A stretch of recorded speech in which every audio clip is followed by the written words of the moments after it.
Alors, la trigonométrie, ben déjà, c'est un sujet mathématique qui est assez vieux. Il est introduit par les Grecs antiques. Donc, il s'agit en fait de mesurer des angles.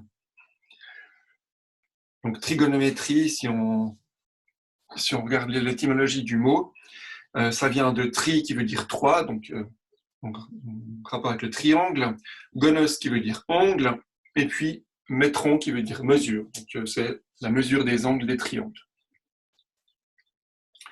Alors, on va s'intéresser à mesurer des angles. Donc, déjà, qu'est-ce que c'est un angle?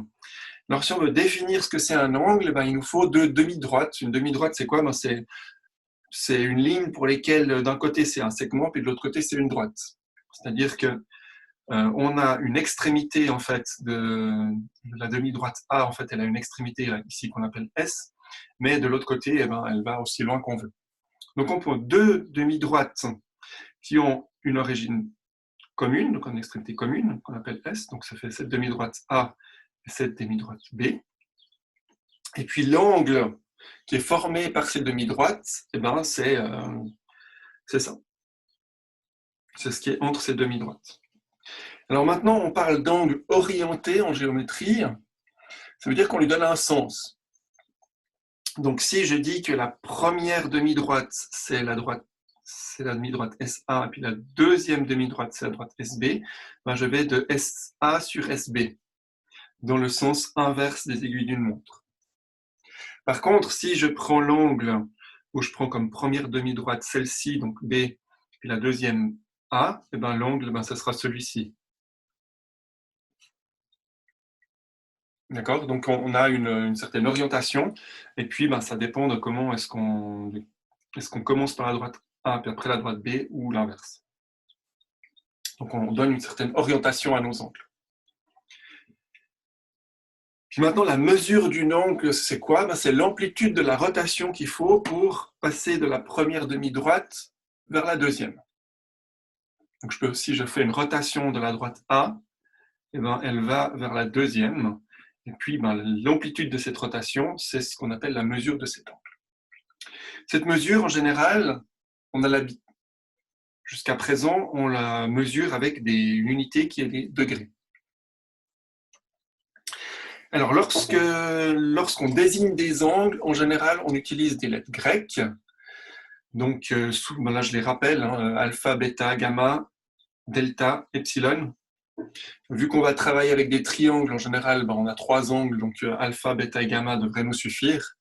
Et puis, si on a quelque chose d'un peu plus compliqué, on peut avoir on utilise les lettres de l'alphabet grec qui suivent.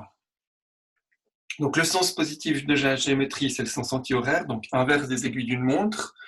On peut appeler ça le sens de la baffe aussi, pour les droitiers. Et puis, une autre remarque importante, c'est que pour mesurer un angle, un angle donné n'a pas une seule mesure. Pourquoi? Parce que pour passer de la demi-droite A à la demi-droite B, je peux faire cette rotation-là, de là vers là, mais je peux aussi faire cette rotation-là. Donc je peux faire ça plus un tour complet. Ou je peux faire ça plus deux tours complets. Et puis je peux éventuellement aussi faire la rotation dans l'autre sens, qui aura une mesure négative.